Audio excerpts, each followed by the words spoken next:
Hammaga ma'lumki, bugungi kunda davlat xizmatchisining vaqt me'yorlariga rioya qilgan holda faoliyatda samaradorlikka erishish dolzarb vazifalardan biri hisoblanadi.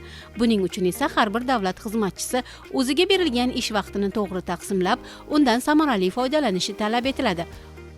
O'zbekiston Respublikasi Davlat fuqarolik xizmati to'g'risidagi qonunning 34-moddasida davlat fuqarolik xizmatchisi uchun 40 soatdan oshmagan 5 kunlik ish haftasi belgilangan. Demak, har bir davlat xizmatchisiga kunlik 8 soatdan oshmagan ish vaqti to'g'ri keladi.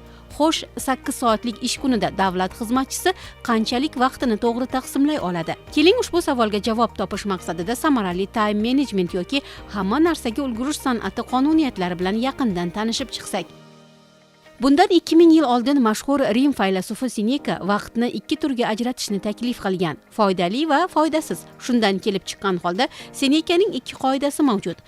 Har kuni ertalabdan reja tuzish, ishlarni muhimlilik darajasiga ko'ra taqsimlash. Bunda mashhur Eisenhower jadvalini ko'z oldimizga keltiraylik. Vaqtni boshqarishda vaqt o'g'rilariga bardosh berish talab etiladi. Vaqt o'g'rilariga ish vaqtini rejalashtirmaslik, bir vaqtda bir qancha ishga kirishish, barcha uchun foydali bo'lishga intilish, yo'q deyishni bilmaslik, ish stolidagi tartibsizlik, ishlarni yozib borish odatining yo'qligi, telefon so'zlashuvlari, kompyuter o'yinlari, televizor ko'rish, ijtimoiy tarmoqlardagi muloqot, kam dam olish va uyquga to'ymaslik, muhim ishlarni ortga surish kabi salbiy odatlar kiradi. Vaqtingizni qadrini bilmasangiz, boshqalardan uni qadrlanishini kutmang. Den Kennedy.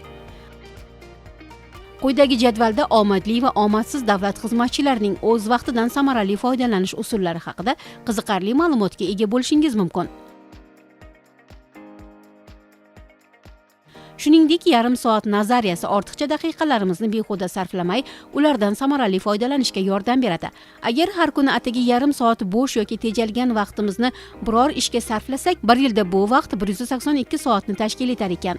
Bu 200 soatga yaqin vaqtni biz o'zimizni rivojlantiradigan yoki qiziqarli kitoblar o'qishga sarflashimiz, xorijiy tilni o'rganishga ketkazishimiz, trening yoki internet kursiga bag'ishlashimiz yoki sport bilan shug'ullanishga ishlatishimiz mumkin.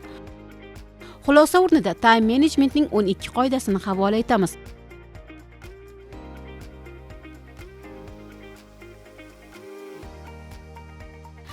soat ishlash shart emas, aqlni ishlatish kerak xolos, degan edi mashhur Apple korporatsiyasi asoschisi Steve Jobs.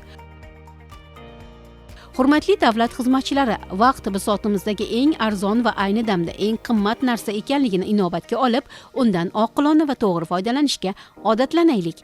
Ertaga bugunning eng katta dushmani ekanligini unutmaylik. Shunda barchamiz ish vaqti rejimiga rioya qilib, vaqtdan samarali foydalanib, oldimizga qo'ygan maqsadlarga erisha olamiz.